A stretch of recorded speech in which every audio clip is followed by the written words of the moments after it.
تو پہلا خرچہ خود میت کے اوپر، دوسرا خرچہ قرض کی ادائیگی میں. اور اگر قرض میں ادا کرنے کے بعد کچھ نہ بچے تو پھر وصیت پوری نہیں کی جائے گی. لیکن اگر بچتا ہے تو پھر پہلے وصیت پوری کی جائے گی. ٹھیک ہے. اور وصیت 1/3 میں سے ہونی 1/3 ہونی چاہیے بس. اس سے کم ہو تو زیادہ بہتر ہے، زیادہ نہیں ہونی چاہیے. اگر اولاد غنی ہے، مثلا کھاتے پیتے ہیں بچے، تو 1/3 وصیت کر سکتا ہے. لیکن اگر اولاد ہی فقیر ہے تو پھر 1/3 بھی نہیں کرنی چاہیے، 1/4 یا 1/5. ابن عباس کے بارے میں کہا جاتا ہے کہ وہ کہتے تھے کہ ہمیں 1/4 زیادہ پسند ہے اور 1/5 اس سے بھی زیادہ، کیونکہ نبی صلی اللہ علیہ وسلم اور اللہ سبحانہ وتعالیٰ نے غنیمت کے مال میں سے اپنا 5واں حصہ رکھا ہے. تو اگر 5واں حصہ ہو تو وہ زیادہ پسندیدہ ہے. لیکن اگر یہ ہے کہ سب بچوں کے پاس بھی ہے تو انسان چاہتا ہے میرے پیچھے صدقہ جاریہ ہو اور میں کسی اچھے کام میں لگا جاؤں، تو بس میکسیمم لمٹ کیا 1/3، اس سے زیادہ نہیں کر سکتے. جی. اس کے بعد قرضہ یعنی میت کے اوپر خرچ، قرض کی ادائیگی، وصیت کی پورے کرنے کے بعد وارثوں میں تقسیم ہوگا. اچھا، ہمارے ہاں کیا طریقہ کار ہے؟ وارث پہلے سے تیار بیٹھے ہوتے ہیں، یہ تو میرا ہے، اور بیٹھ کے پہلے حساب کتاب کرتے، یہ اس کو جائے گا، اس کو جائے گا. بھئی میت کا سب سے پہلے سوچو، جب تک قرضہ ادا نہیں ہوتا کسی وارث کو ایک پائی بھی نہیں ملے گی. یہ اللہ کا قانون.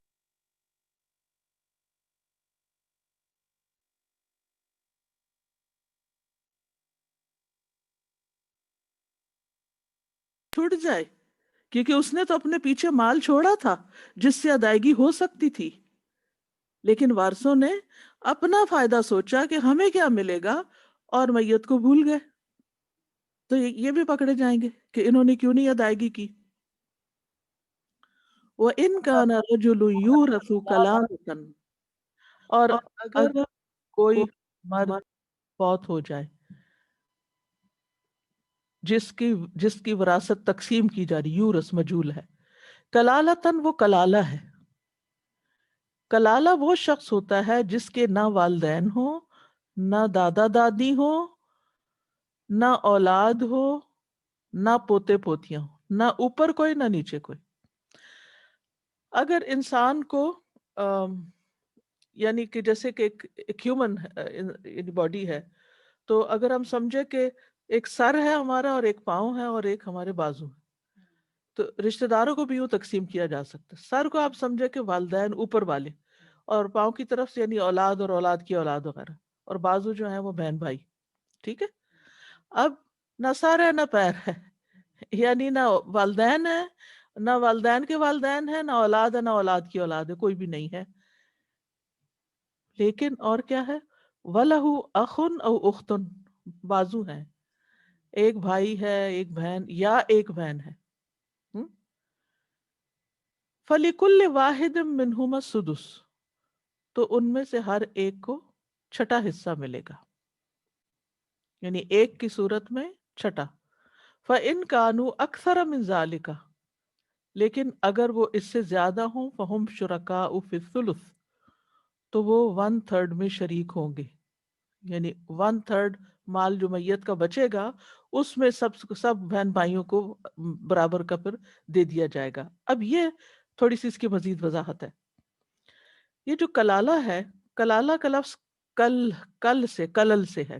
کلل کہتے تھک جانا، گویا اس شخص تک پہنچتے پہنچتے سلسلہ نسب تھک گیا، آگے اولاد نہیں ہوئی، بس یہاں آگے نہیں چل سکا. جیسے کوئی بندہ چلتے چلتے تھک جائے اور بیٹھ جائے، آگے نہ جائے، سلسلہ ہی ختم، سفر ختم. تو یہاں بھی نسب چلتے چلتے تھک گیا، بس آگے اولاد نہیں ہوئی، سلسلہ ختم. لیکن کلالہ شخص کے وارث پھر اس کے بہن بھائی بنتے ہیں. ٹھیک ہے. اور یہاں جو بھائی بہنیں بیان کیے گئے ہیں یہ ماں کی طرف سے لگنے والے بھائی بہنیں ہیں. باپ کی طرف سے جو ہے وہ سورۃ النساء کے آخری والی آیت میں آئے گا. ٹھیک ہے. اخن اور اختن کا مطلب کیا ہے کہ صرف ماں کی طرف سے بھائی یا بہن ہو تو فوت ہونے والا جو کچھ چھوڑ گیا ہے اس میں سے ہر ایک کے لیے چھٹا حصہ ہوگا. اس میں مرد کو عورت پر برتری نہیں. ٹھیک ہے، یعنی دونوں کو چھٹا ملے گا کیونکہ وہ میت کے ساتھ تعلق رکھنے میں برابری پر ہیں. اور وہ کیا ہے؟ میت کا خالص مؤنث ہونا، کیونکہ ان کا تعلق ماں کی طرف سے. بہن بھائی اگر ایک سے زیادہ ہوں تو ان کا حصہ کتنا ہوگا؟ فَإِن كَانُوا اکثر من ذالک، تو پھر ایک تہائی میں سب شریک ہوں گے. یعنی ایک تہائی نکال کے اور اس کو سب پر برابر تقسیم کر دیا جائے گا. مردوں عورتوں، لڑکیوں لڑکوں، دونوں کو برابر دیا جائے گا. اور باقی مال اصحاب الفروض اور ورثاء میں سے جو عصبات ہیں ان کو دیا جائے گا. اور ماں کی طرف سے لگنے والے بہن بھائیوں کی دو حالتیں ہو گئی، ایک ہے ایک اور دوسری میں ایک سے زیادہ. ٹھیک، یہاں بھی وہی قاعدہ، من بعد وصیت یوصی بها او دین غیر مضار، وصیت پوری کرنے کے بعد جس کی وصیت کی گئی یا قرض کی ادائیگی کے بعد بغیر کوئی نقصان پہنچائے، غیر مضار، یعنی جس شخص کی وراثت تقسیم ہونی ہے یہ آیت اس کے لیے ممانعت کا فائدہ دیتی ہے کہ وہ اپنے ورثاء کو وصیت کرتے ہوئے اور قرضوں کی وجہ سے نقصان نہ پہنچائیں. ٹھیک ہے، یعنی وارثوں کو نقصان نہ پہنچائیں کہ پیچھے اتنا قرضہ چھوڑ جائیں کہ اس کی ادائیگی کے بعد بہت تھوڑا مال بچے، اور پھر اتنی بڑی وصیت کر جائیں کہ باقی اس میں کھپ جائے اور باقی جو وارث رہ گئے ان کے لیے کچھ بھی نہ رہے. کچھ تو رہے گا لیکن بہت تھوڑا بچے گا. کیونکہ ایسی صورت میں جب انسان کی نہ والدین ہوتے ہیں نہ اولاد ہوتی تو بعض اوقات بہن بھائیوں کے ساتھ بنتی نہیں، اور ایک وہ شریکہ والا بھی حساب کتاب ہو جاتا ہے. کئی دفعہ کچھ ناراضگیاں ہوتی ہیں یا بہت دوریاں کچھ ہوتی ہیں تو انسان کہتا ہے میرا اپنا تو کوئی ہے نہیں تو ان کو کیوں میں دوں. لہٰذا وہ ان کو محروم کرنے کے لیے قرضہ بھی چھوڑ جاتا ہے اور وصیت بھی کر جاتا ہے، جس کا مقصد اس کی نیت اور ارادہ کیا ہے کہ وارثوں کو نقصان دو. تو یہاں پر کیا فرمایا؟ غیر مضارن، یعنی نقصان نہیں دیا جائے گا وصیت میں یا قرض کی وجہ سے ورثاء کو نقصان نہ پہنچایا جائے، ان کو محروم نہ کرے یا ان کے حق میں کمی نہ کرے اور ان کے حق سے زیادہ دینے کی وصیت نہ کرے. تو دونوں میں ہی یعنی غیر مضارن کا تعلق وصیت اور قرض دونوں سے ہی ہے. اور وصیت میں نقصان کی ایک صورت یہ بھی ہوتی ہے کہ ایک تہائی سے زیادہ کی وصیت کی جائے. ٹھیک ہے، اور اسی طرح وارثوں کے حق میں کوئی اور وصیت کر دی جائے کہ ان کو زیادہ مل جائے ایکسٹرا، تو یہ بھی نہیں کر سکتے. ٹھیک ہے، سمجھ آئی؟ کر نہیں سکتے لیکن وہ کر گیا نا، تو اب کیا کرنا چاہیے؟ وارثوں کو اس کو انڈو کرنا چاہیے کہ سب کو رضامندی کے ساتھ کہ نہیں یہ تو پہلے ویسے ہی وارث ہے تو اس کے حق میں تو وصیت نہیں ہو سکتی. ٹھیک ہے، پھر اسی طرح یہ ہے کہ بعض اوقات محض وارثوں کا حق طلب کرنے کے لیے مرنے والا اپنے ذمے کسی ایسے قرضے کا اعتراف کرے جو ہے ہی نہیں، لیکن وہ ملی بھگت سے کسی کو کہا اس کو قرضہ شو کر دینا اور پھر یہ مال تم لے جانا اس طریقے سے، ویسے تو تمہیں ملے گا نہیں. یعنی پس پردہ بھی کوئی اس قسم کی ڈیلنگ نہ ہو کسی کے ساتھ کہ کوئی دھوکے سے مال لے جائے اور وارث محروم رہ جائے. غیر مضارن کا مطلب ہے وارثوں کو نقصان نہ دیا جائے. وصیت من اللہ، یہ اللہ کی طرف سے وصیت ہے. یعنی جو وصیت کا کیا مطلب ہوتا ہے؟ تاکیدی حکم.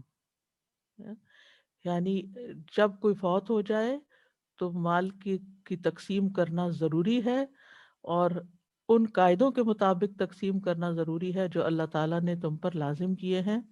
واللہ علیم حلیم، اور اللہ تعالیٰ بہت علم والا ہے، بہت حلم والا ہے. یعنی اللہ تعالیٰ ہر چیز کو جانتا ہے، تمہارے دلوں کے خیالات تک کو جانتا ہے، تمہاری چھپی ہوئی حرکتوں کو جانتا ہے.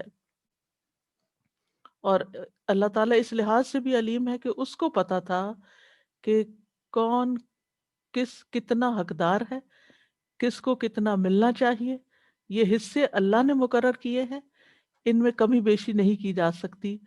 اپنی طرف سے یہ سوچ کے کہ فلاں شخص زیادہ غریب ہے اس کو زیادہ دے دو، فلاں زیادہ مستحق ہے اس کو زیادہ دے دو، اس کو کیا ضرورت ہے لینے کی، بیٹیوں کو کیوں دینا.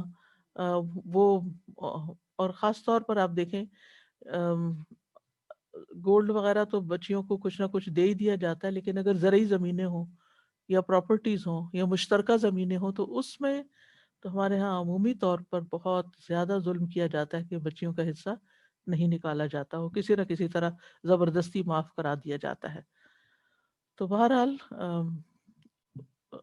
بس یہ اللہ سبحانہ وتعالیٰ کی طرف سے جو تاکیدی حکم ہے اس پر عمل کرنا چاہیے، اور انسان کو زندگی میں ہی موت کی تیاری کر لینی چاہیے. وہ جیسے ہم شادی کی تیاریاں کرتے ہیں اور کئی قسم کے پڑھائی کی تیاریاں کرتے ہیں، کیا پڑھنا ہے کیا زندگی کے ہر کام کی پلاننگ کر رہے ہوتے ہیں، تو موت کی بھی پلاننگ کرنی چاہیے کہ جب میں فوت ہوں تو میرے پیچھے میرا کفن دفن اس کا خرچہ ہے کہ نہیں، قبر کی زمین کے پیسے ہیں یا نہیں. تو ان چیزوں کے لیے بھی سیونگ کرنی چاہیے تاکہ وارثوں کے اوپر بلا وجہ کا بوجھ نہ پڑے کہ آپ اتنے پیسے چھوڑ ہی نہیں رہے جتنا آپ کا خرچہ ہو گیا، تو وہ الٹا پھر انہی کے اوپر آ جائے گا جو لینے والے تھے ان کو دینے پڑ رہے ہیں. تو اس کی بھی تیار. پھر اسی طرح یہ کہ اگر کوئی وصیت کرنی ہے تو اس کو لکھ کے رکھنا چاہیے، کیونکہ رسول اللہ صلی اللہ علیہ وسلم نے فرمایا جو مسلمان وصیت کرنا چاہتا ہے وہ 2 راتیں بھی نہ گزارے الا یہ کہ اس کے پاس وصیت لکھی ہوئی ہو. اسی طرح پھر اولاد کی سب سے بڑی ذمہ داری عائد ہوتی ہے کہ وہ والدین کی وصیت کو پورا کریں، اور ان کیس اگر والدین یعنی اولاد نہیں ہے اور بیٹا فوت ہو گیا ہے تو والدین کی ذمہ داری بنتی ہے. یعنی اگر اولاد چھوٹی ہے تو پھر اور والدین زندہ ہے تو والدین کی ذمہ داری بنتی ہے کہ وہ وصیت کو پورا کریں، یا قرضہ ہے تو اس کو ادا کریں، اس کی فکر کریں. اور پھر اسی طرح یہ کہ بچے کی وصیت کو بھی پورا کیا جائے گا. یعنی اگر کسی نابالغ بچے نے کوئی وصیت کی ہے اور وہ فوت ہو گیا، بعض اوقات آپ دیکھیں جیسے بچوں کو کینسر ہو جاتا ہے یا کچھ، ڈاکٹرز کہہ دیتے ہیں کہ بس اب یہ چند دن کا ہی مہمان ہے اور اس کے پاس کچھ ہے، تو وہ بھی اپنے لیے اور تھوڑا ہوش آواز میں بھی ہے تو اپنے لیے اگر وصیت کرے گا تو یہ سوچ کے نہیں چھوڑ دیا جائے گا کہ یہ تو بچہ ہی ہے، اس کی وصیت کو کیا کرنا. تو وصیت کے لیے یاد رکھیے کہ 1/3 سے زیادہ نہ ہو، کسی وارث کے حق میں نہ ہو، اور پھر اسی طرح یہ ہے کہ ضرورت مند وارث سے فرار حاصل کرنے کے لیے نہ ہو، کل مال کی وصیت قطعاً نہیں کر سکتے. حضرت سعد کی جب نبی صلی اللہ علیہ وسلم نے بیماری میں عیادت کی تو انہوں نے کہا میں اپنا سارا مال وصیت کر جاؤں کیونکہ میری تو پیچھے ایک بیٹی ہی ہے. تو آپ نے فرمایا کہ نہیں، مال ہمارے پاس ہے لیکن یہ اللہ تعالیٰ کی امانت ہے. اور سفیان ثوری کہتے ہیں کہ جس نے 1/3 حصے کی وصیت کی گویا کہ اس نے کچھ نہیں چھوڑا، اور اس کا 1/3 مال سے زیادہ کی وصیت کرنا جائز نہیں. تو یہ ہمارا مال ہمارا ہے لیکن ہمارا نہیں بھی ہے، یہ اللہ کی امانت ہے ہمارے پاس.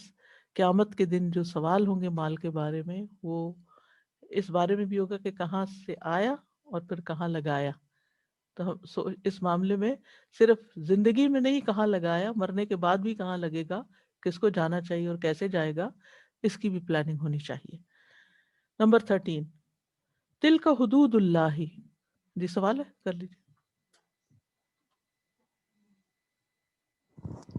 ایک خیال ہے استاذہ جی، آپ نے کہا کہ مرنے والے کی اپنی ذاتی مال میں سے اس کی میت کے اخراجات ہوں، تو عام طور پہ زندگی میں ہم بیویاں شوہروں کا ذمہ ہوتا ہے نا نان نفقہ، سارا کچھ تو وہ پرووائڈ کر رہے ہوتے، تو میت اگر بیوی فوت ہو جائے تو شوہر خوش دلی سے اپنے کرنا ایکسپینس چاہے سے. تو کر سکتا ہے، اوکے، کیونکہ بہرحال بیوی کا مال اس کو ملنے ہی والا ہے، تو اگر اس نے کیا بھی تو صحیح، جزاک اللہ. احسان تو کر سکتے ایک دوسرے پر، لیکن اگر بیوی کچھ بھی نہیں چھوڑ رہی تو پھر ظاہر ہے کہ اس کو کرنا ہی ہوگا.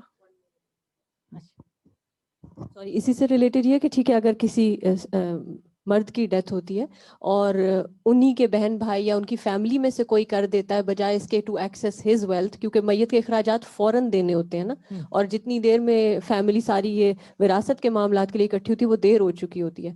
تو اگر اس طرح کر دیا جائے تو از دیٹ اوکے؟ بالکل، وہ تو جو قریبی رشتہ دار ہوگا اس کے مال کی لک آفٹر کرنے والا وہ اس کے ذمہ دار ہوگا. اچھا. جیسے ابھی آپ نے فرمایا نا کہ اگر کلالہ کی اولاد نہیں ہے تو اولاد کی اولاد بھی وارث ہو سکتی ہے، یہ تو یہ صرف کلالہ کی صورت میں، ورنہ نارملی تو ہم نے پڑھا نا ہے نا. نارملی بھی یعنی اگر یعنی کلالہ ہو جائے گا نا، اگر اپنے بچہ نہیں ہے جی تو پھر اس صورت میں نہیں. ان کو دیجیے. کلالہ ہوتا ہی وہ ہے جس کا اپنا بچہ نہ ہو. جی السلام علیکم استاذہ جی. کئی دفعہ یہ ہوتا ہے کہ لوگ بچہ پال لیتے ہیں. ان کے سوال کا جواب میں دے دوں. اگر اپنا بچہ ہو نا وہ حجب ہوتا ہے اگلے بچوں کے لیے. ٹھیک ہے جی. آپ جی بھیا استاذہ جی اگر بچہ نہیں ہے تو لوگ پال لیتے ہیں. اس کے لیے وصیت ہے بس، وہ اچھا وارث نہیں ہو سکتا. جی ٹھیک. تلک اور جی جی جی سوری کچھ لوگ استاذہ جی یہاں پہ نا اخراجات بہت زیادہ ہیں. جی اٹس اباؤٹ 5,000 پلس. جی تو وہ میں تو جب بھی انوالو ہوئی تو I do ask the organisations, ادھر سے پوچھا ادھر سے پوچھا. اللہ کا شکر ہے ہو جاتا اگر ہے. میت مال چھوڑ کے فوت ہو رہی ہے تو پھر مانگنے کی ضرورت نہیں، پھر نہیں مانگنا چاہیے، پھر اس کے اندر سے ہی اس کا دینا چاہیے. اور جی اگر وہ غریب ہے نہیں کر سکا، ہینڈ ٹو ماؤتھ ہے، تو پھر ظاہر ہے سارے مسلمانوں کی ذمہ داری بنتی. جی جزاک اللہ. تلک حدود اللہ ومن یطع اللہ ورسولہ یدخلہ جنات تجری من تحتها الانہار خالدین فیہا وذالک الفوز العظیم. یہ اللہ کی حدود ہیں، اور جو کوئی اللہ اور اس کے رسول کی اطاعت کرے گا وہ اسے ایسے باغات میں داخل کرے گا جن کے نیچے سے نہریں بہتی ہیں، وہ ان میں ہمیشہ رہنے والے ہیں، اور یہ بہت بڑی کامیابی ہے. تلک حدود اللہ، حدود حد کی جمع ہے، یہ باؤنڈریز ہیں. اور باؤنڈری کیا ہوتی ہے؟ الگ کرتی ہے ایک شخص کی ملکیت کو دوسرے کی ملکیت سے. یعنی یہ مقررہ حصے اور ان کی مقدار جو اللہ تعالیٰ نے مقرر کیے ہیں، یہ اللہ تعالیٰ کی حدود ہیں. یعنی اللہ تعالیٰ نے تقسیم کر دیا، ڈیوائیڈ کر دیا، اور جہاں تک جس کی لمٹ ہے اس کو اس کے اندر ہی رہنا چاہیے. حدود کو پھلانگنا نہیں چاہیے، اپنے حصے سے زیادہ ڈیمانڈ نہیں کرنی چاہیے، کسی اور کے حصے پر قبضہ نہیں کرنا چاہیے. یعنی وراثت کی تقسیم اللہ کی حدود ہے. وَمَن يُطِعِ اللَّهَ وَرَسُولَهُ يُدْخِلْهُ جَنَّاتٍ، اور جو اللہ اور اس کے رسول کی اطاعت کرے گا اللہ تعالیٰ اس کو باغوں میں داخل کرے گا، یعنی جنت کے باغوں میں داخل کرے گا جن کے درختوں کے نیچے کئی نہریں بہتی ہیں، اور من تحتها الانہار، یعنی ان کے مکانوں اور نہروں اور درختوں اور باغوں کے نیچے. یعنی جنات تجری من تحتها، ہا کی ضمیر جو ہے یہ جا رہی ہے جنات کی طرف. ٹھیک ہے. تو اور جنت کس کو کہتے ہیں؟ باغ کو کہتے ہیں. اور یعنی باغ کے نیچے بیچوں بیچ نہریں بہ رہی ہوں گی، درخت اور پانی دونوں ساتھ ساتھ ہوں گے. خالدین فیہا جمع کا صیغہ استعمال کیا گیا، اگلی آیت میں سنگولر آئے گا، فرق یاد رکھیے. اس میں ہمیشہ رہنے والے ہیں. یعنی جمع کا صیغہ استعمال کیا گیا کہ جنت والے ایک دوسرے سے ملاقات بھی کریں گے اور اکٹھے بھی ہوں گے اور خوشیوں کو شیئر بھی کریں گے. لیکن اس کے برعکس جو جہنم والے ہیں ان میں سے ہر ایک کو اپنی مصیبت پڑی ہوئی ہوگی. وَذَلِكَ الْفَوْزُ الْعَظِيمُ، اور یہ بہت بڑی کامیابی ہے. یعنی جو لوگ اللہ اور اس کے رسول کی اطاعت کرتے ہیں انہی کے لیے بے مثال کامیابی ہے، ہر ایک کے لیے نہیں. بعض اوقات ان حدود کی پابندی کرنا ہمیں مشکل لگتا ہے، ہم اپنی عقل سے سوچنے لگتے ہیں نہیں اس کو یہ ملنا چاہیے، اس کو کچھ نہیں کہنا چاہیے، یہ بہت ہرٹ ہے، ہسبینڈ کی ڈیتھ ہو گئی ہے اس کو نہ چھیڑو، والدین بہت ہرٹ ہیں ان کو کچھ نہ کہو، فلاں کو کچھ نہ کہو، رشتے خراب ہو جائیں گے، کوئی حق بات کرتا ہی نہیں، اور اس طرح حقداروں کے حق مارے جاتے ہیں اور میت کو الگ تکلیف پہنچاتے ہیں۔ تو ان معاملوں کی جو اس اللہ تعالیٰ کے ان احکامات کی پیروی کرے گا، جیسے کہا گیا ویسے کرے گا، تو اس کا ریوارڈ بہت بڑا ہے۔ دنیا میں بھی امن سے رہے گا، وقتی طور پہ مشکلات ہوں گی، لیکن آخرت میں اس کو باغ ملیں گے، خوبصورت جنتیں ملیں گی، کامیابی سے ہمکنار ہوگا۔ لیکن اگر نہیں مانا، وَمَن يَعْصِ اللَّهَ وَرَسُولَهُ وَيَتَعَدَّ حُدُودَهُ يُدْخِلْهُ نَارًا خَالِدًا فِيهَا وَلَهُ عَذَابٌ مُهِينٌ، اور جو کوئی اللہ اور اس کے رسول کی نافرمانی کرے گا اور اس کی حدود سے تجاوز کرے گا، وہ اسے آگ میں داخل کرے گا جس میں وہ ہمیشہ رہنے والا ہے، اور اس کے لیے رسوا کرنے والا عذاب ہے۔ یہ اس کے بالکل برعکس ہے، یعنی جو اللہ کی ان حدود کی پابندی نہیں کریں گے، مال تقسیم نہیں کریں گے، صحیح تقسیم نہیں کریں گے، صحیح حکم نہیں مانیں گے، تو پھر آگے آگ ہے۔ اور اس میں آپ دیکھیے کہ یہ جو آگ ہے، اس میں یدخلہ نارن خالدن فیہا، خالدینہ نہیں، اگرچہ جو بھی سارے نافرمان ہیں وہ جہنم میں بہت اکثریت ہوگی لوگوں کی، لیکن ان میں سے کوئی کسی سے ملاقات نہیں کرے گا، کوئی کسی کا حال نہیں پوچھے گا، ہر ایک کو اپنی ایسی مصیبت پڑی ہوئی ہوگی کہ اس کو نہیں پرواہ ہوگی اور کون کہاں ہے اور کون نہیں، اس کو ہوگا کہ میرے ساتھ کیا ہو رہا ہے، میں اس مصیبت سے کیسے نکلوں۔ اور اس کے ساتھ ساتھ وَلَهُ عَذَابٌ مُهِينٌ، اس کو بے عزت کرنے والا عذاب ہوگا، رسوا کرنے والا عذاب ہوگا۔ یا کیوں؟ اس لیے کہ اس نے اللہ سبحانہ تعالیٰ کے فیصلے کو تبدیل کیا تھا، اس نے اللہ کی نافرمانی کی تھی۔ دیکھیے، آپ کی اگر کوئی بات نہ مانے تو آپ کیسے محسوس کرتے ہیں؟ وائلیٹڈ، انسلٹڈ، ٹھیک ہے؟ تو جو اللہ سبحانہ تعالیٰ کے احکامات کو ریگارڈ نہیں کرتا، اس کو ویلیو نہیں کرتا، اس کی پرواہ نہیں کرتا، تو پھر اللہ سبحانہ تعالیٰ اس کو رسوا کرے گا، کیونکہ اس نے اللہ کے دین کو عزت نہیں دی۔ جب ہم ان احکامات کو مانتے ہیں تو اپنی خواہشات کو پیچھے چھوڑتے ہیں، اور اللہ کے حکم کو مان کر، چاہے ہماری مرضی کے خلاف ہو، چاہے ہمیں لگے کہ یہ شاید جاتی ہو رہی ہے کسی کے ساتھ، نہیں، جو اللہ کا حکم ہے وہ اللہ کا حکم ہے، سب سے آگے اس کو رکھو، نہ میرا نہ تیرا، نہ اس کا نہ اس کا، جس کو اللہ نے دیا بس اسی کا۔ اپنی مرضی سے تقسیمیں مت کرو، جیسے اللہ نے کی ہے ویسے کرو، تو عزت ملے گی، تو درجے ملیں گے، ورنہ رسوائی ملے گی۔ اور پھر آپ دیکھیے کہ یہاں پر جس چیز سے ڈرایا گیا ہے وہ غیر منصفانہ تقسیم ہے دراصل، جس میں بیٹیوں کو محروم کر دینا، یا وارثوں کے حق میں وصیت کر کے ان کو زیادہ دلوا دینا۔ تو حقداروں کے حق کو مارنے پر نبی صلی اللہ علیہ وسلم نے بھی سخت ناراضگی کا اظہار کیا۔ عمران بن حسین کہتے ہیں کہ ایک آدمی نے مرتے وقت اپنے 6 کے 6 غلام آزاد کر دیے، بیمار ہوا نا، لگا کہ مرنے لگا، اس نے کیا کیا کہ وارثوں کو کچھ نہ ملے، چلو تم چھٹی کرو، آزاد ہو تم، ثواب کما رہا ہوں میں۔ اس کے پاس اس کے علاوہ کوئی مال نہیں تھا۔ نبی صلی اللہ علیہ وسلم کو یہ بات پہنچی تو آپ سخت ناراض ہوئے، فرمایا میں نے ارادہ کیا کہ اس کی نماز جنازہ نہ پڑھاؤں، اس نے اتنا بڑا جرم کیا ہے۔ تو ہم سب کو اپنے آخری عمل کی فکر ہونی چاہیے کہ ہم کیا وصیتیں کر رہے ہیں، کیا قرضے چھوڑ رہے ہیں، اور کیا وارثوں کے لیے چھوڑ کے جا رہے ہیں۔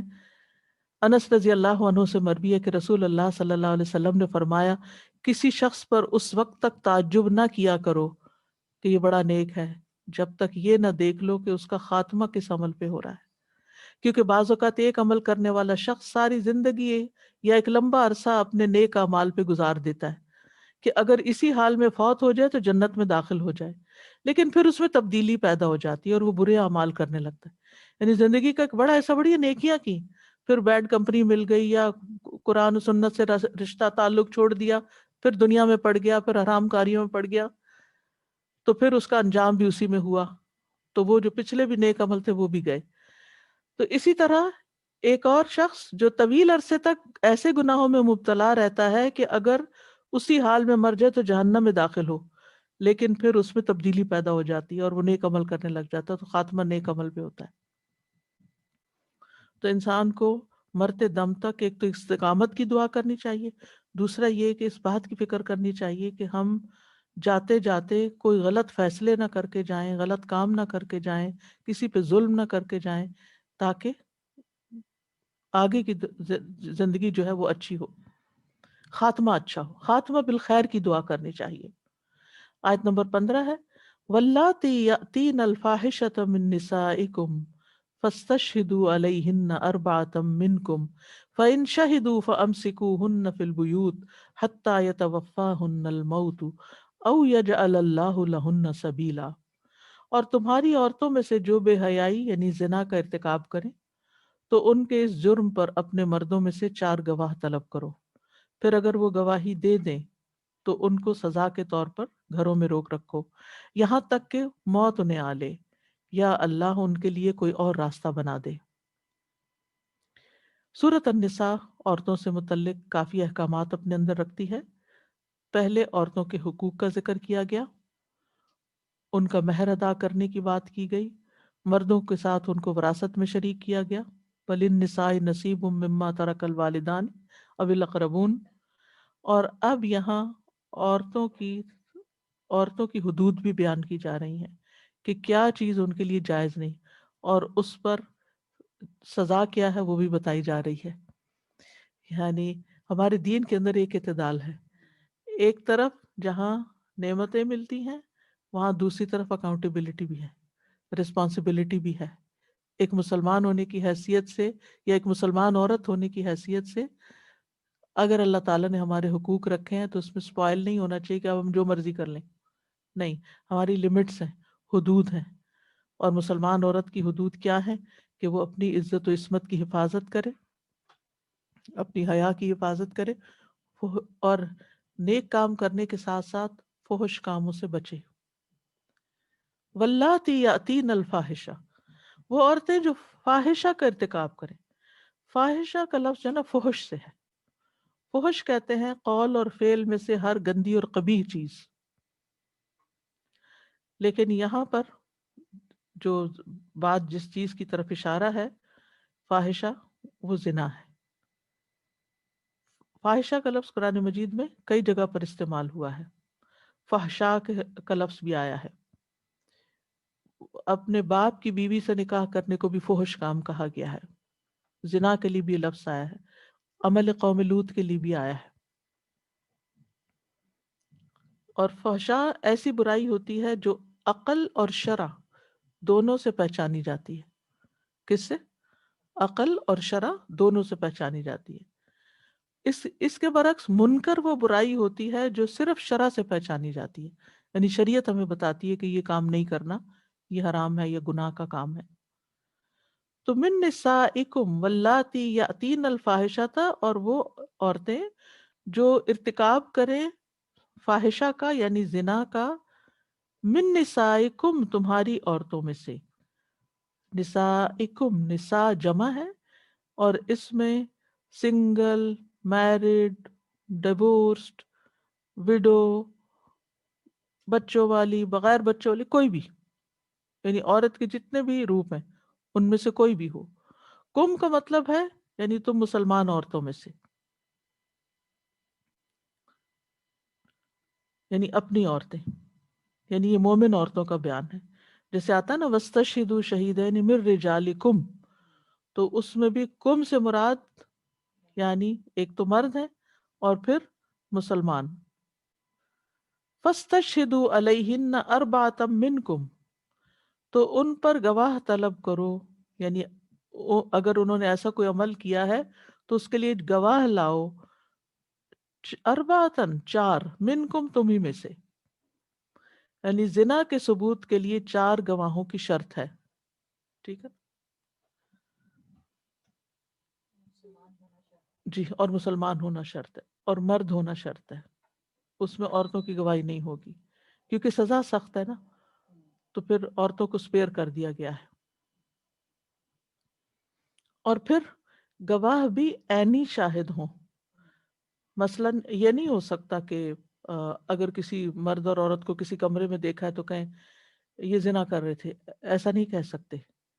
اور یہ بھی نہیں ہو سکتا کہ ایون اگر کسی کو ایک دوسرے کے بالکل قریب بھی دیکھا ہے، جب تک اس عمل کو نہ دیکھے کرتے ہوئے اس وقت تک گواہی نہیں دے سکتے. اور اگر صرف 3 لوگوں نے دیکھا، چوتھا نہیں مل رہا اور انہوں نے بات کی کہیں، تو ان کے اوپر ان میں سے ہر ایک پہ 80 کوڑے پڑ جائیں گے. منہ بھی نہیں کھولنا تاکہ دوسروں کی عزت و عصمت کی حفاظت ہو. تو فاستشہدوا، اور پھر وہ جب گواہی دیں گے تو بول کر لفظوں کے ساتھ گواہی دیں گے کہ ہم نے ان کو یہ کام اس طرح کرتے دیکھا ہے اور اس کی صحیح حالت میں دیکھا ہے.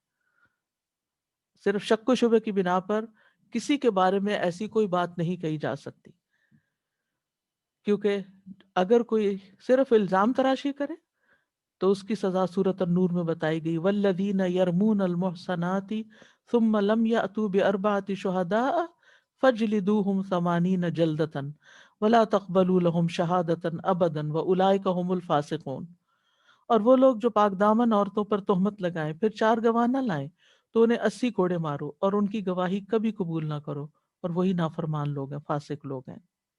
اسی طرح اگر کوئی شخص اپنی بیوی کو زنا کرتے ہوئے دیکھتا ہے تو اس کے لیے بھی 4 گواہ لانا ضروری ہوگا.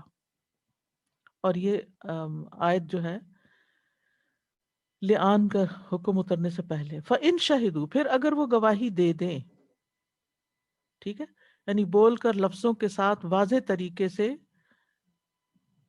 گواہی دیں، کلیئر ورڈز میں، کہ واقعی انہوں نے زنا کرتے ہوئے ہی دیکھا ہے، نہ کہ صرف دونوں کو اکٹھے دیکھا ہے. تو پھر کیا کرو؟ فَأَمْسِكُوهُنَّ فِي الْبُيُوتِ، ان عورتوں کو گھروں میں روک لو، گھر سے باہر نہ جانے دو. گھر میں کیوں روک لو؟ اس لیے کہ شر ہاں باہر جانے سے پہلا تو گھر میں روکو.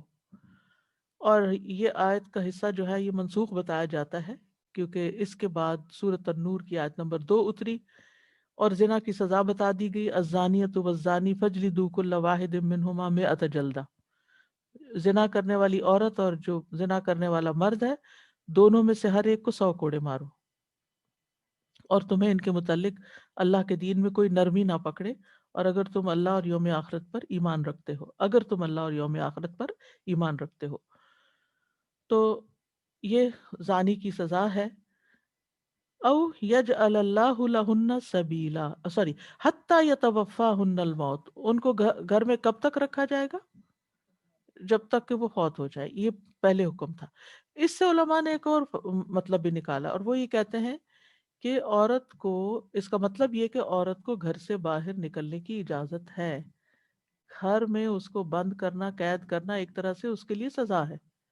ہمارا دین یہ اگرچہ پسند کرتا ہے کہ عورت بلا ضرورت نہ نکلے، لیکن اس کا یہ مطلب نہیں ہے کہ عورت کو کبھی بھی نہیں نکلنا چاہیے. ہاں یہ ایک فاحشہ عورت کی سزا یہاں یہ بتائی گئی تاکہ معاشرے میں انارکی نہ پھیلے، لیکن اس کے بعد جب حد جاری ہو گئی تو اب یہ سزا بھی، یعنی گھروں میں روکنے والی سزا ختم ہو گئی. او یجعل اللہ لہن سبیلا، یا اللہ ان کے لیے کوئی راستہ بنا دے. راستہ بنا دے، جی ہاں، راستہ بنانے کا مطلب کیا ہے کہ کوئی اور حکم آ جائے.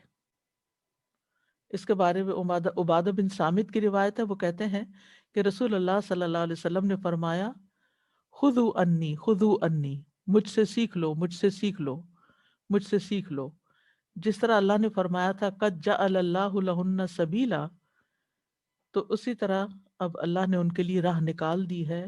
کمارا کماری سے زنا کرے تو ہر ایک کے لیے 100 کوڑے اور 1 سال کی جلا وطنی، اس شہر سے نکال دو، کسی اور ایگزائل کرو ان کو.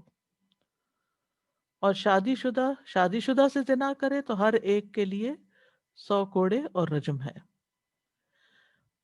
اب 1 سال کی جلا وطنی جو ہے یہ منسوخ نہیں ہے. اس کے بارے میں اگرچہ 2 اقوال ہیں.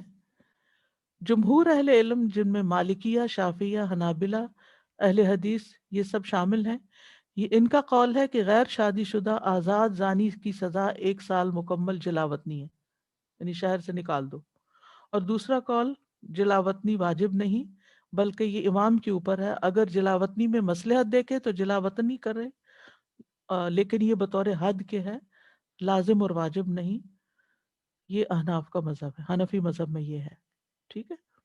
لیکن زیادہ تر جو فقہاء ہیں، مالکی، شافعی، حنبلی، وہ سب کیا کہتے ہیں کہ زنا کرنے والوں کو آؤٹ کرو، کیونکہ زنا کو ہمارے دین میں ایک برا راستہ کہا گیا ہے۔ سورۃ بنی اسرائیل میں آتا ہے وَلَا تَقْرَبُوا الزِّنَا، زنا کے قریب بھی نہ جاؤ، إِنَّهُ فَاحِشَةٌ وَسَاءَ سَبِيلًا، بے شک وہ ہمیشہ سے بڑی بے حیائی اور بہت برا راستہ ہے۔ جی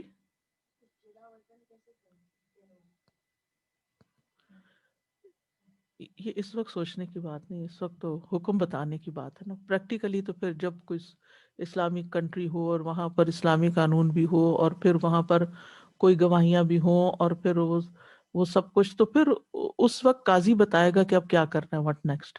یہاں جو بات ہو رہی ہے وہ یہ کہ ہمارا دین ہمیں کیا بتاتا ہے، ٹھیک ہے، ہمارے دین نے ہمیں کیا سکھایا ہے۔ اب یہ الگ بات ہے کہ کوئی عمل کرے یا نہ کرے، لیکن حکم یہی ہے۔ اوور آل بھی ہمارے دین میں بے حیائی کو حرام قرار دیا گیا ہے،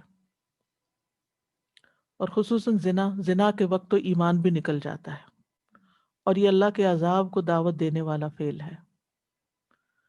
فرمایا جس بستی میں زنا اور سود ظاہر ہو جائے تو انہوں نے اپنے نفسوں پر اللہ کے عذاب کو حلال کر لیا، یعنی جب چاہے اللہ ان کو پکڑ لے۔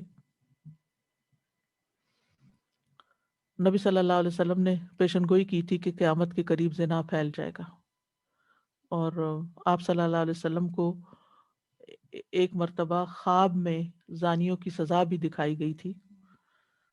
ایک تنور میں ننگے مرد اور عورتیں دکھائی گئی تھی اور بتایا گیا تھا کہ یہ زناکار ہیں۔ اسی لیے ہمارے دین میں مردوں اور عورتوں کو کچھ حدود بتائی گئی ہیں تاکہ زنا کا ارتکاب نہ ہو، جس میں زیب و زینت کے اظہار کی ممانعت ہے، نگاہوں کی حفاظت کا حکم ہے، نامحرم سے تنہا ملنے کی ممانعت ہے، اکیلی عورت اور مرد اکٹھے نہ ہو ایک جگہ، مردوں کو اپنی طرف مائل کرنے کی ممانعت ہے۔ تو بہت سی ایسی چیزیں رکھی گئی ہیں کہ جس سے انسان اس برائی تک پہنچے ہی نہیں۔ آیت نمبر 16، وَاللَّذَانِ يَأْتِيَانِهَا مِنْكُمْ فَآذُوهُمَا فَإِنْ تَابَا وَأَصْلَحَا فَأَعْرِضُوا عَنْهُمَا إِنَّ اللَّهَ كَانَ تَوَّابًا رَحِيمًا، اور تم میں سے وہ دو مرد جو اس برائی کا ارتکاب کریں تو ان دونوں کو ایذا دو، پھر اگر وہ دونوں توبہ کر لیں اور اصلاح کر لیں تو ان سے اعراض برتو، بے شک اللہ بہت توبہ قبول کرنے والا، نہایت رحم کرنے والا ہے۔ واللذان تثنیہ کا صیغہ ہے اور مذکر کا صیغہ ہے، اسی لیے علماء یہ کہتے ہیں کہ اس سے مراد دو مردوں کا آپس میں سیکشل ریلیشن شپ ہے، یعنی عمل قوم لوط۔ اور بعض علماء کہتے ہیں کہ اس میں دونوں صورتوں کی گنجائش ہے، یعنی زنا بھی، واللذان سے مراد مرد عورت کا غلط تعلق، زنا کا تعلق، یا پھر مرد اور مرد کا تعلق۔ تو پھر کیا کرو، فآذوہما، انہیں اذیت دو، یعنی زبانی طور پہ ڈانٹو ڈپٹو، یا پھر یہ کہ ملامت کرو، آر دلاؤ، یا ویسے مارو۔ یعنی ابن عباس کہتے ہیں کہ انہیں آر دلا کر جوتوں سے مار کے ایذا دی جا سکتی ہے۔ اب یہ حکم منسوخ ہے، ٹھیک ہے، زنا کی سزا کا حکم آ گیا، اور اسی طرح عمل قوم لوط کے بارے میں بھی حکم آ گیا کہ ان کو قتل کر دیا جائے گا، ٹھیک ہے۔ اور اس میں شادی شدہ ہونے یا غیر شادی شدہ ہونے کی کوئی شرط نہیں، کمارا ہو، شادی شدہ ہو، صرف بالغ اور عاقل ہونے کی شرط ہوتی ہے۔ اگر یہ شرط پوری ہو تو حد قائم ہوگی۔ سنن نبی داؤد کی روایت ہے، جس شخص کو تم قوم لوط کا عمل کرتے ہوئے دیکھو تو فاعل اور مفعول دونوں کو قتل کر دو۔ فَإِن تَابَا وَأَصْلَحَا، اور یہ بھی یہ نہیں کہ کوئی بھی اٹھے گا اور اپنے ہاتھ سے کسی کو قانون اپنے ہاتھ میں لے لے گا اور مار ڈالے گا.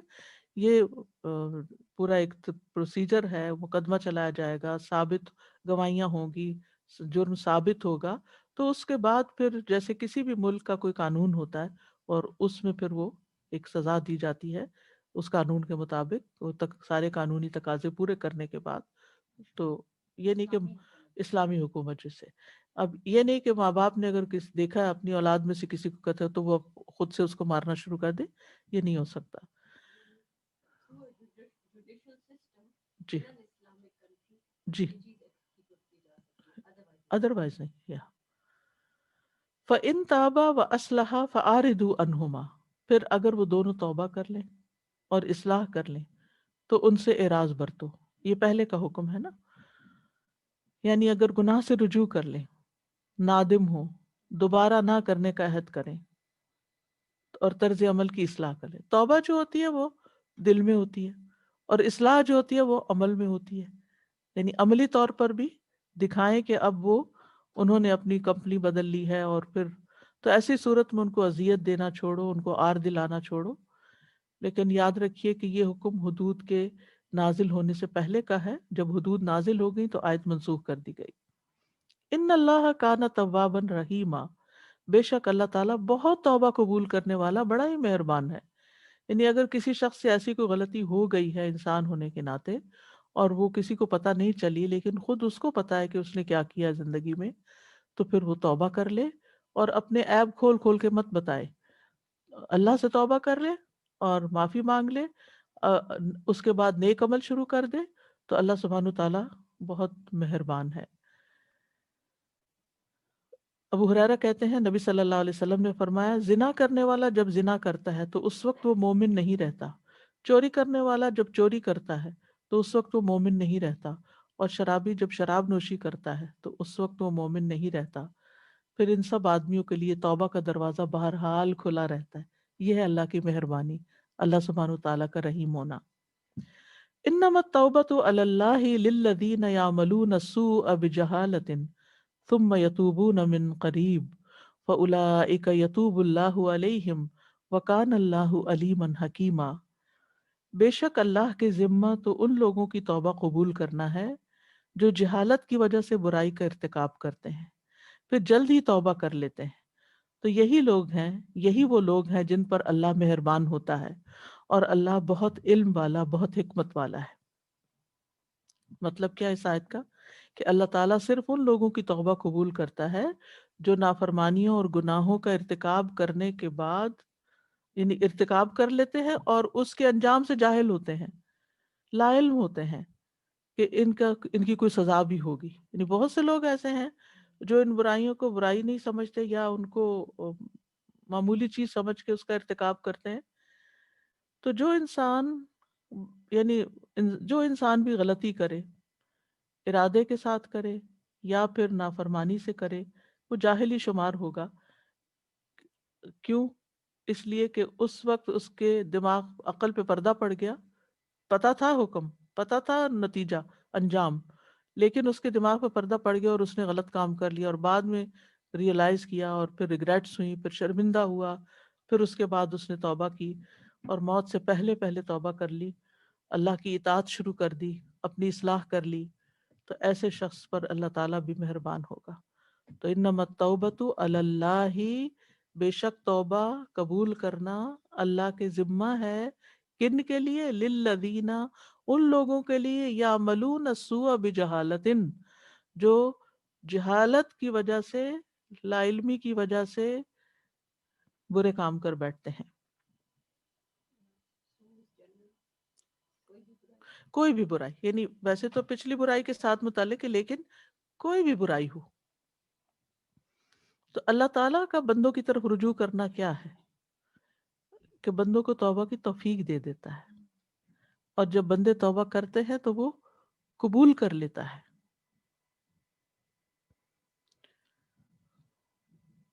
اور پھر یہ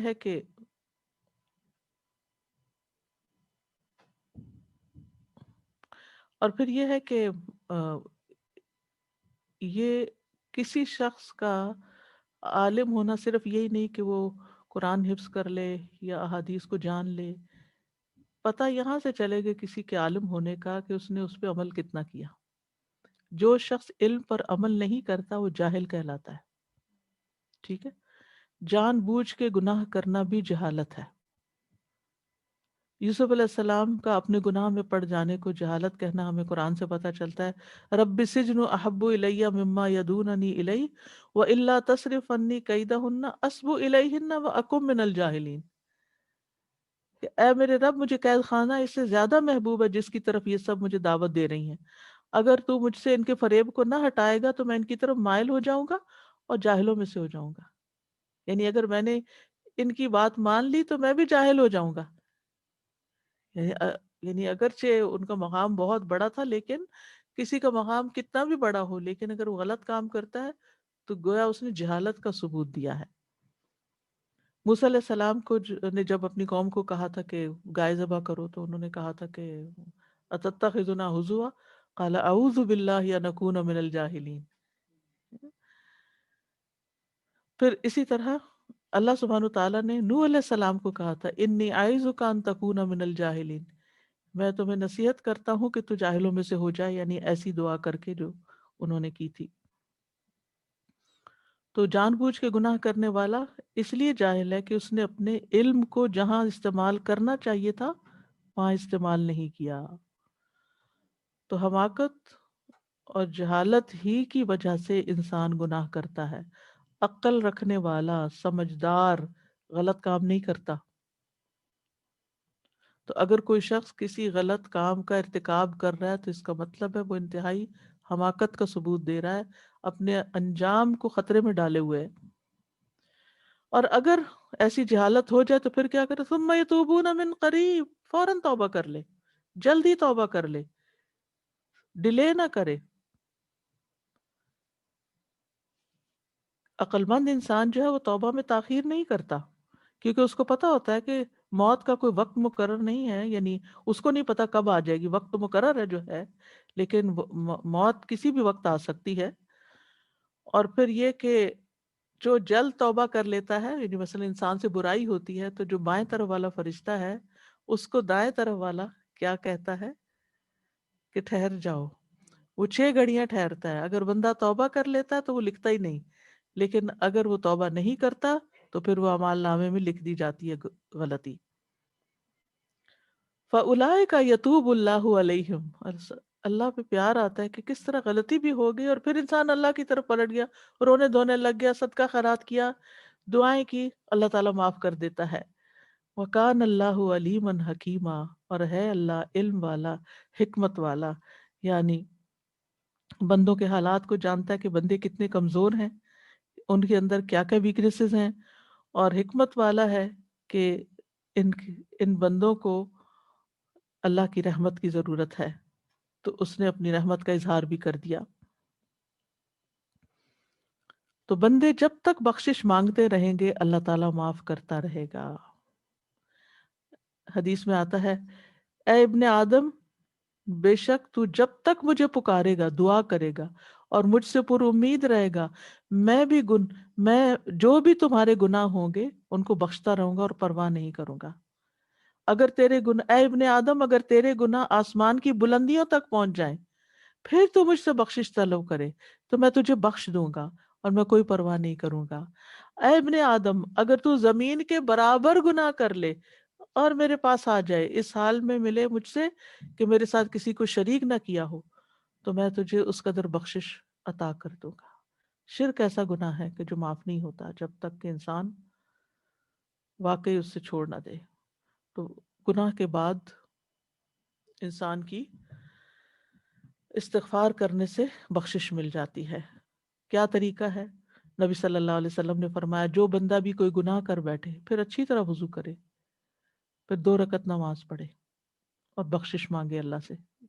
اس نماز کو کیا کہتے ہیں؟ صلاۃ التوبہ۔ تو اللہ تعالیٰ اس کو بخش دیتا ہے۔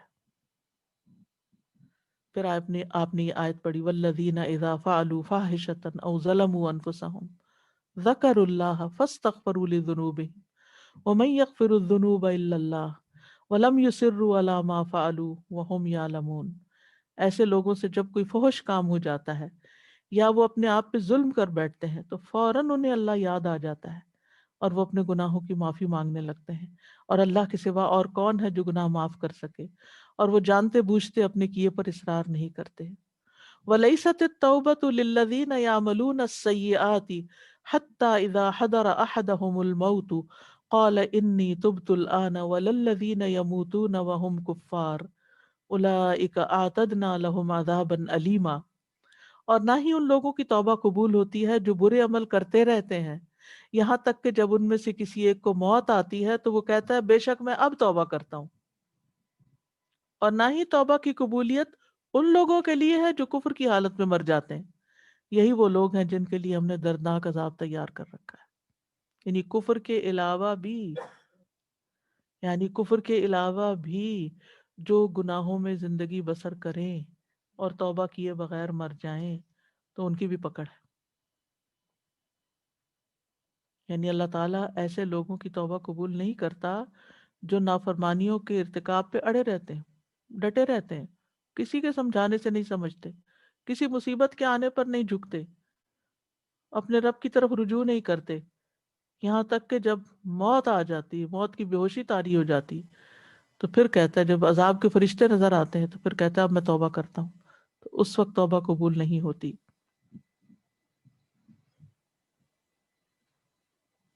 یعنی موت کے وقت توبہ قبول نہیں ہوتی، ورنہ صغیرہ گناہ ہو یا کبیرہ گناہ ہو، انسان جب اللہ کی طرف پلٹتا ہے تو اللہ تعالیٰ ان کو معاف کر دیتا ہے۔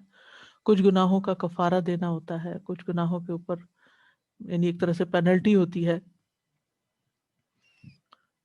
تو موت کے وقت توبہ قبول نہیں ہوتی۔ جیسے فرعون کی مثال ہے، فرعون جب غرق ہونے لگا تو اس نے کیا کہا کہ جس پہ بنی اسرائیل ایمان لائے میں بھی اس پہ ایمان لاتا ہوں، اور یہ اس وقت لاچاری کی حالت میں مجبوراً کہہ رہے ہوتے ہیں توبہ کرنے کو، کیا مصیبت آ گئی اب تو اب نکلیں اس سے، ورنہ جب تک اپنی مرضی اور ارادہ تھا تو کوئی ارادہ نہیں تھا توبہ کرنے کا، نہ کوئی مرضی تھی توبہ کرنے کی۔ اگر مرضی ہوتی تو اتنی اللہ نے مہلت دی، اتنی زندگی دی، کبھی نہ کبھی کر ہی لیتے۔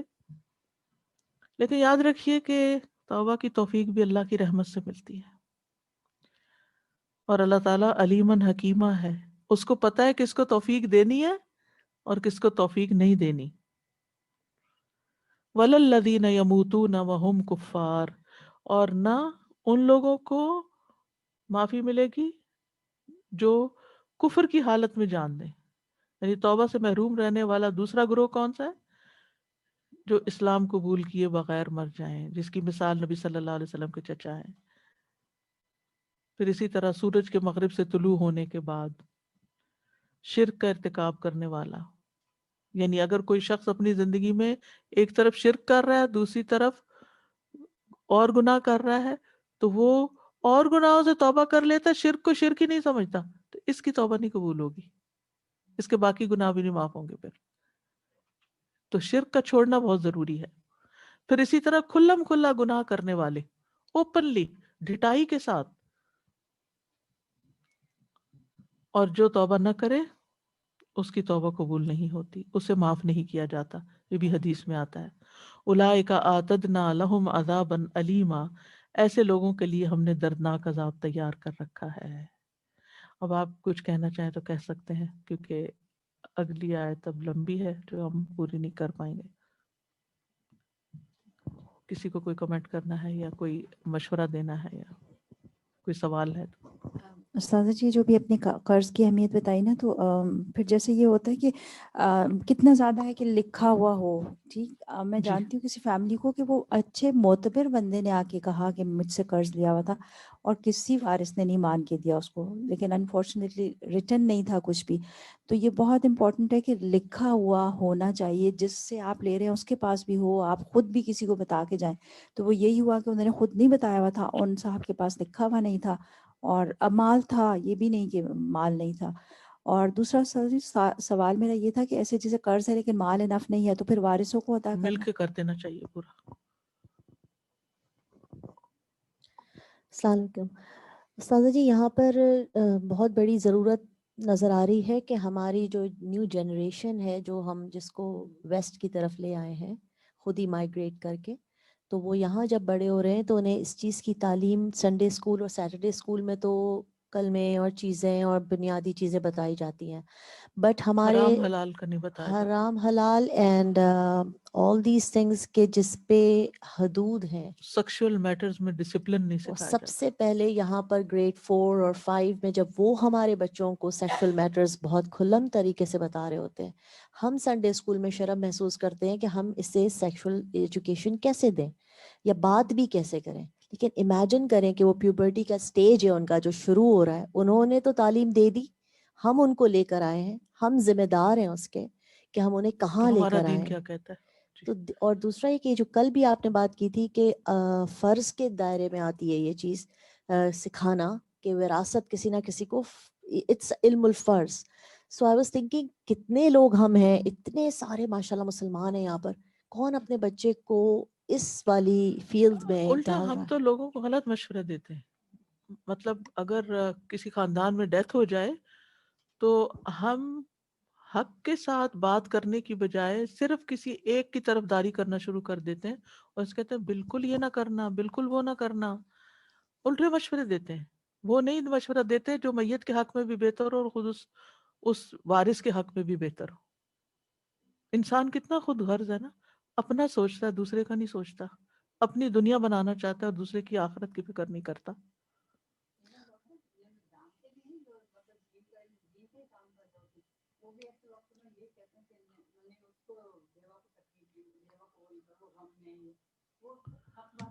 حق بات نہیں کہتے. السلام علیکم استاذہ جی, میں 2 سوال کروں گی, چھوٹے بہت امپورٹنٹ ہیں. وہ کسی کے پاس اتنا پیسہ بچا نہیں ہو اور لیکن انہوں نے انشورنس لی ہوئی ہے اور لائف انشورنس دے کے پے کر کے رکھی ہوئی ہے, تو قرضہ بہت ہے ان کے سر پہ, تو کیا کیا جائے؟ اور بیوی بچے بھی تو وہ انتظار. ملے گا کچھ اس میں سے؟ جی سارا ہی ہے, انشورنس ان کی رکھی ہوئی ہے کافی بڑی لائف انشورنس, لیکن قرضہ بہت بڑا تو ہے وہ پہلے تو قرضہ اترنا چاہیے. اسی سے. جی اسی سے بالکل. اور جو بھی اس نے چھوڑا اپنے ہاتھ میں چھوڑا, کہیں ہے ترکہ کہتے ہیں جو چھوڑ کے جائے, اپنی ملکیت میں سے جو بھی چھوڑ کے جائے. اور بچوں کو اور بیوی کو بھی ملے یا بس قرضہ اتار دیں اس سے؟ قرضہ پہلا, قرضہ پہلے قرضہ. ٹھیک ہے, لیکن اس میں سے دے سکتے ہیں نا اصل میں جو لائف انشورنس انہوں نے لے کے اب رکھی. جو بھی تھا وہ کسی کو تو دینا ہی ہے نا, وہ تو. جی صحیح بات ہے. اور دوسرا سوال یہ ہے کہ کسی کے والد ہیں, ان کی ڈیتھ ہو گئی لیکن ان کے بچے تو کافی تھے اور انہوں نے ایک ہی بیٹے کے پاس رہے وہ, اور سب بیٹے کچھ نے اسی کو دے دیا. انہیں کو دے دیا, ٹیک کیئر اس نے کی تھی ساری. تو بہت بڑا ظلم ہے. تو پیچھے ہم پڑھ چکے ہیں نا, آباؤکم و ابناؤکم لا تدرون ایہم اقرب لکم نفع. تمہارے والدین ہو یا اولاد ہو, تمہیں نہیں پتا تمہارے لیے فائدہ مند کون ہو. یعنی ٹھیک ہے جس نے تمہاری خدمت کی جی اس نے مال کے لیے خدمت کی تھی یا والدین کا حق سمجھ کے؟ اس نے اپنی آخرت بنائی تھی یا دنیا بنانے کے لیے وہ دوسروں کو اوپر ظلم ڈھانے کے لیے کی تھی؟ تو بچے اگر ان کو کہہ دیں کہ ہم معاف کرتے ہیں تو ایک مطلب دفعہ دے دے کم. وہ, پھر وہ اپنے ہاتھ سے واپس کریں اس کو. وہ تو دنیا سے جا چکے. پھر دیکھیں کون معاف کرتا ہے. یعنی اللہ نے حکم دیا نا تقسیم کرو, تقسیم کر دیں, پھر وہ جب ہو جائے ہاتھ آ جائے پھر کہہ لو بھائی اب تم یہ ہم تمہیں خود دیتے ہیں. جی السلام علیکم رحمۃ اللہ وعلیکم السلام. وبرکاتہ. استاذہ سے میرا سوال یہ ہے کہ میں نے کچھ بہت سے گھر ایسے دیکھے ہیں جو 5 وقت کے نمازی ہیں, قرآن بھی پڑھتے ہیں, سب ہے, لیکن جہاں وراثت کی بات آتی ہے وہاں جب وہ بیٹیوں کی شادی کرتے ہیں نا, اس میں وہ کہتے ہیں جی ہم نے جو جہیز دیا ہے نا یہ ہم نے ان کی وراثت وہ انہیں تو دے گفٹ دیا, تھا. گفٹ اور وراثت دو الگ چیزیں. تو وہ وراثت میں نہیں گنا وہ جائے گا نا. وراثت میں بالکل بھی نہیں آتا. لیکن میں نے دیکھے ہیں کئی گھر ایسے جو یہ یہ کہتے ہیں تو جی منمانی تقسیم کی ہوئی ہے نا. ایسا ہی ہے. اوکے جزاکم اللہ Thanks. خیر. آگے لائیے سمیتا, کچھ کہنا چاہتے.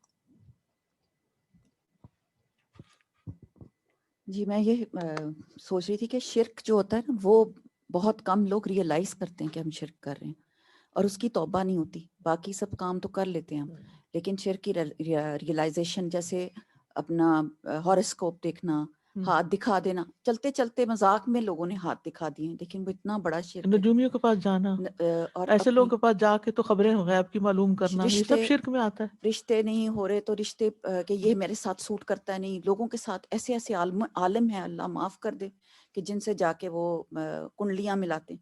اور دوسری چیز تھی کہ کھلم کھلا زائچے گناہ, بنواتے ہیں کچھ لوگ, زائچے جی اور زائچے بنواتے ان ہیں سب چیزوں سے منع کیا گیا. جی. اور وہ اس کو کبھی کبھی معافی کی ہی نہیں, مانگی ہی نہیں, نہیں. انہوں نے یہ سمجھا ہی نہیں کہ یہ بھی کوئی گناہ کا کام ایک ہے, اور چیز ہے کہ سٹونز مانگ کے, وہ جو کہ سٹونز ہیں اس نا میں ان فائدہ کے ہوگا, اس اوپر سے قسمت بنے گی. جی, کہ مجھے یہ سٹون سوٹ کرتا ہے. تیسری بات یہ کہ کھلم کھلا گناہ کا نشر کرنا.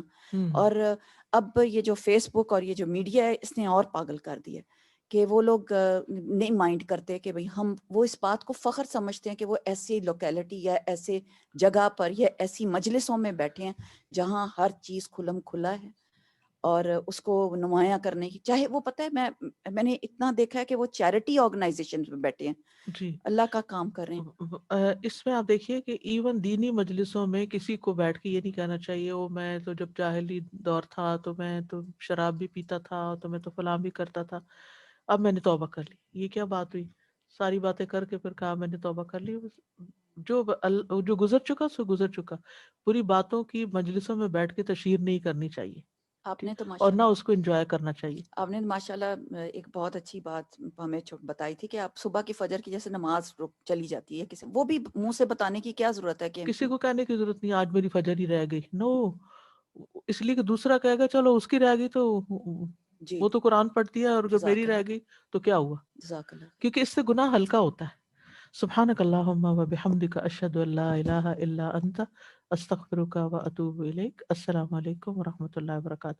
چھوٹی سی ریکویسٹ ہے یہ کہ وقت تک کلاس میں موجود ہوں, ورنہ پھر باہر بیٹھیں, کیونکہ میں جب شروع کر لیتی ہوں پھر آپ لوگ ڈراپ ان ہوتے رہتے ہیں. اس کا نقصان یہ ہوتا ہے کہ میرا دھیان ہٹ جاتا ہے. یہ احکام بہت مشکل ہیں, اگر آپ میری جگہ پر بیٹھیں تو آپ اس بوجھ کو محسوس کر سکتے ہیں کہ کہیں کوئی بات ادھر سے ادھر نہ ہو جائے. پہلے دن کچھ اسی طرح کی ہسل بسل تھی اور غلطی سے میں نے سورت کو مکی بتا دیا, اور بعد میں ریئلائز کیا کہ یہ تو مدنی تھی. تو اس طرح کی غلطیاں بھی پھر ہو جاتی ہیں. تو فار دا سیک آف قرآن کے ادب میں آپ لوگ اگر واقعی فائدہ اٹھانا چاہتے ہیں تو ٹائم پر موجود ہوں, ورنہ بیچ میں ڈسٹرب نہ کریں. ٹھیک ہے, السلام علیکم ورحمۃ اللہ وبرکاتہ. اللهم صل على محمد وعلى آل محمد كما صليت على إبراهيم وعلى آل إبراهيم إنك حميد مجيد. اللهم بارك على محمد وعلى آل محمد كما باركت على إبراهيم وعلى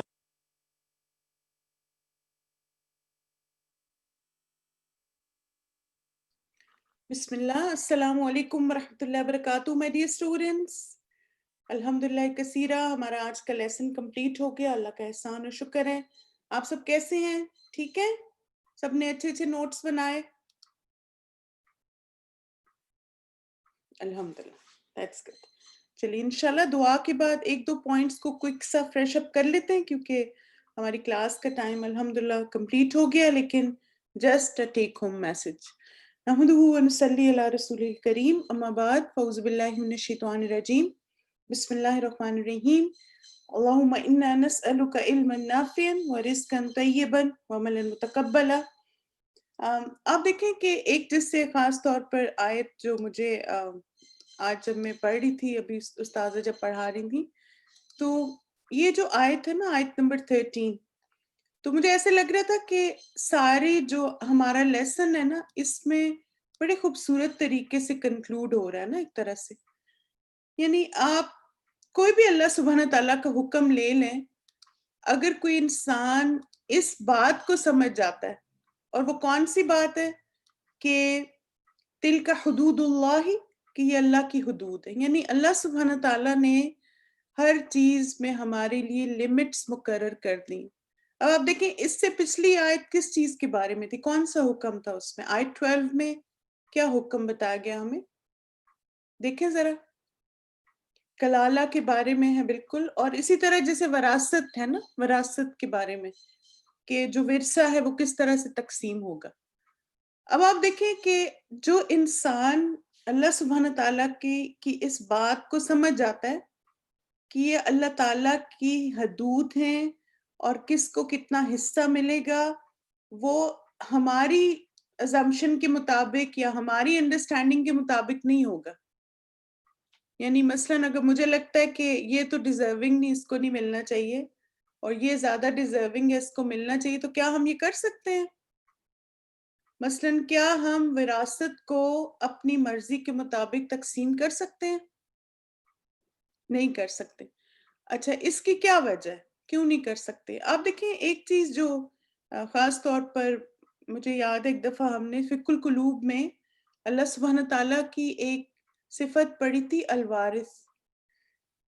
جتنی بھی دنیا میں چیزیں ہیں نا، ان کا وارث کون ہے؟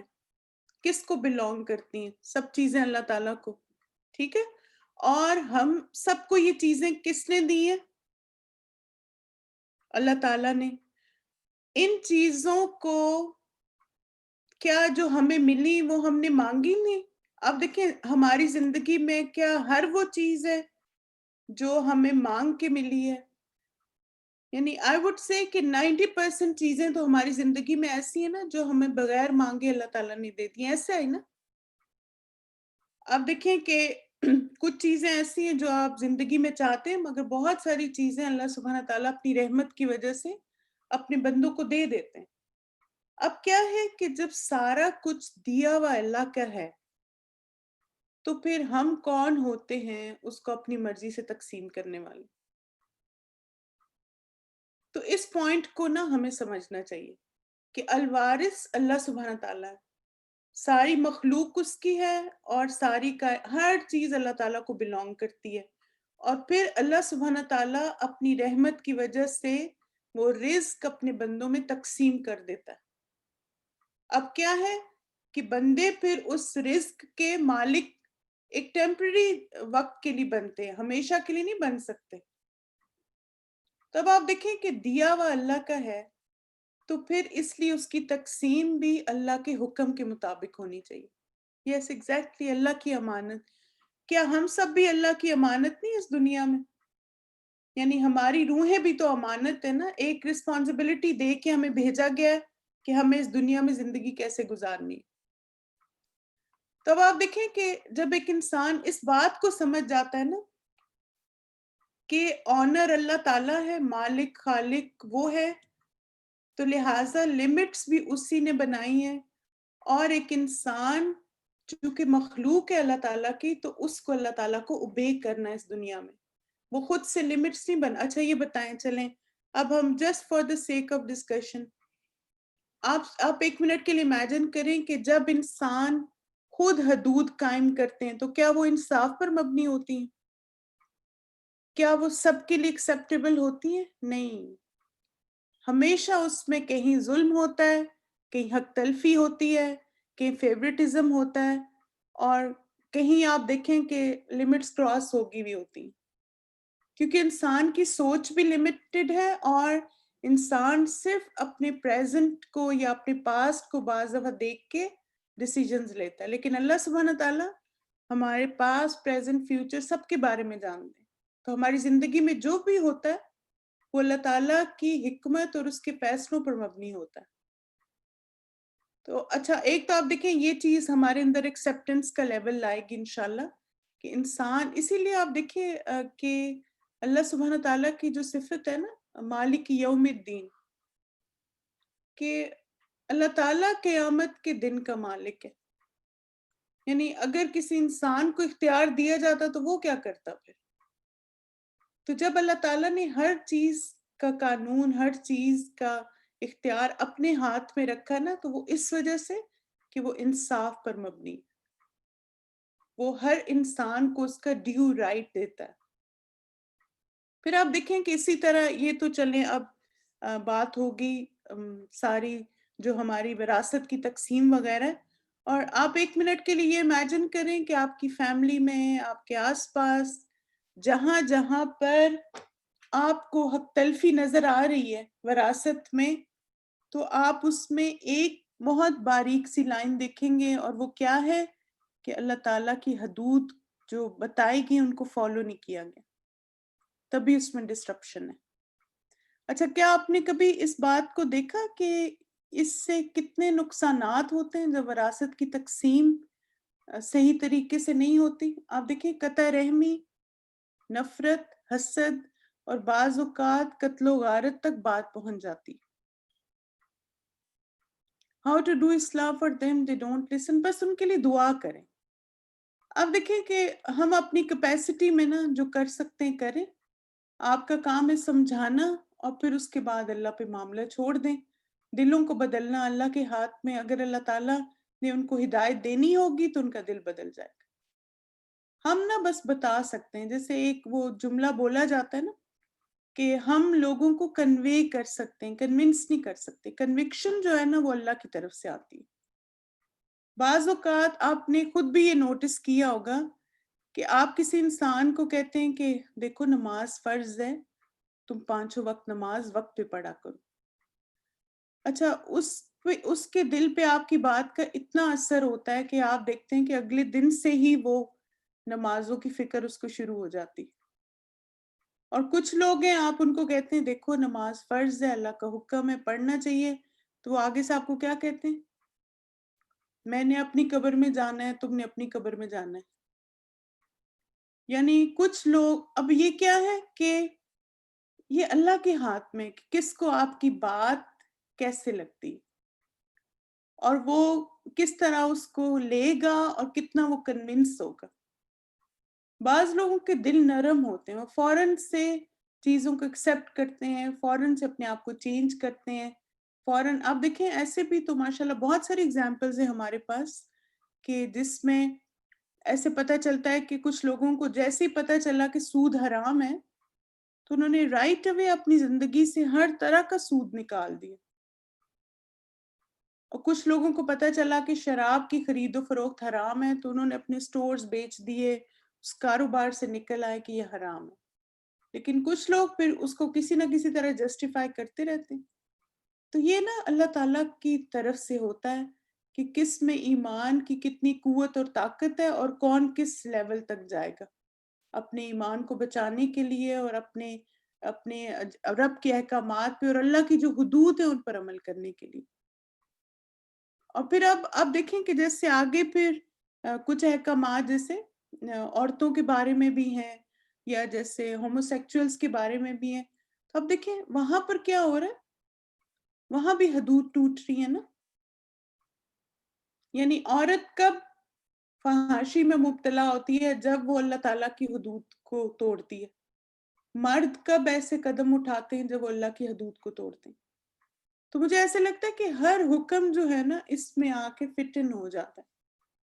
اور پھر آپ دیکھیں وَمَن يُطِعِ اللَّهَ وَرَسُولَهُ يُدْخِلْهُ جَنَّاتٍ تَجْرِي مِن تَحْتِهَا الْأَنْهَارُ خَالِدِينَ فِيهَا، کہ جو کوئی ان حدود کو فالو کرتا ہے، یعنی جو اللہ اور رسول کی بتائے ہوئے راستے پہ چلتا ہے، تو ایسے انسان کے لیے جنت ہے پھر.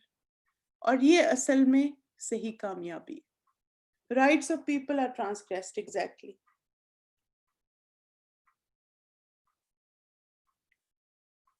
کیسے اثر رہتا ہے بات کرنے کا؟ جی ہاں بالکل وہی بات ہے کہ ہر انسان کا چونکہ بات کا انداز مختلف ہوتا ہے، سٹائل مختلف ہوتا ہے. کچھ لوگ آپ دیکھیں بات کرتے تانے دے کے نا، آپ نے دیکھا ہوگا، یعنی وہ شروع ہی تانا دینے سے باتیں ان کی شروع ہوتی. سب سے پہلے وہ آپ کو آپ کی برائیاں بتائیں گے، پھر اس کے بعد وہ اپنی بات کریں گے تاکہ آپ کو پورا اچھی طرح لیٹ ڈاؤن کر دیں، تاکہ آپ کچھ بول نہ سکیں اور بولنے کے قابل نہ رہیں. پھر وہ اپنی بات کرتے ہیں. مگر کچھ لوگوں کا انداز بہت خوبصورت ہوتا ہے اور واقعی وہ آپ کی جب اصلاح کرتے ہیں تو آپ کو لگتا ہے کہ یہ خیر خواہ ہے. تو اس لیے آپ دیکھیں کہ اسی کو تو حکمت کہتے ہیں نا، کہ حکمت سے بات کرنا. کہ مثلا مجھے اگر کوئی پرابلم ہے تو میں کس طرح اس کو وائزلی دوسرے کو بتاؤں گی، کس طرح مثلا دوسرے کی خرابی کی میں اصلاح کیسے کروں گی، یہ مجھ پہ ڈیپینڈ کرتے. جیسے وہ استاذہ کی بہت ہی پیاری بات تھی جو آپ لوگوں نے سنا ہوگا نا، لیکچر کن مبارک کا. تو اس میں استاذہ نے ایک بات کی تھی کہ اچھا اخلاق جو ہے نا، اس میں سے 10 میں سے 8 باتیں تغافل سے تعلق رکھتی، یعنی آپ اگنور کرتے ہیں. بس مجھے لگتا ہے یہی ہمیں سیکھ، اچھا اخلاق یہی ہے کہ آپ بس اگنور کریں نیگیٹو بیہیویئر کو، نیگیٹو باتوں کو. اور آپ نے بتا دیا، اس کے بعد کوئی نیگیٹو ہو گیا تو بس آپ خاموش ہو جائیں، اس کو خود ہی سمجھ آ جائے گی. جیسے وہ ایک نا بڑی اچھی کہاوت ہے کہ کہتے ہیں کہ جن کو ہم نہیں سمجھاتے ان کو وقت سمجھاتا ہے. سنا ہوا نا آپ نے، اور آپ نے دیکھا بھی ہوگا ایسا ہوتا بھی ہے کہ ہم سمجھا کے تھک جاتے ہیں، ان کو وہ باتیں سمجھ نہیں آتی، لیکن پھر ایک وقت آتا ہے کہ وہ ساری چیزیں جو ہم نے بتائی ہوتی ان کو سمجھ آ جاتی. سورہ نساء میں ابھی تک کالن سدیدہ کی بات ریپیٹ ہو چکی. وہ تو شروع میں پہلے لیسنز میں تھا نا.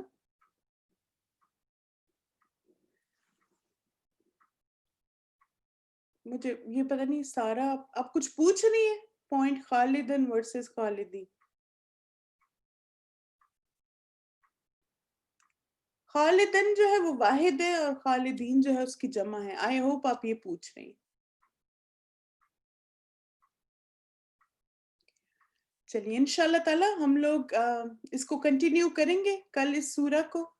اور جزاکم اللہ خیرن کثیرہ آپ سب کی پارٹیسپیشن کے لیے. انشاءاللہ آپ لوگوں سے کل ملاقات ہوگی نئے لیسن کے ساتھ. سبحانک اللہم و بحمدک اشہد ان لا الہ الا انت استغفرک و اتوب الیک. السلام علیکم ورحمۃ اللہ وبرکاتہ. وأنت خير الوارثين رب لا تذرني فردا وأنت خير الوارثين رب لا تذرني فردا وأنت خير الوارثين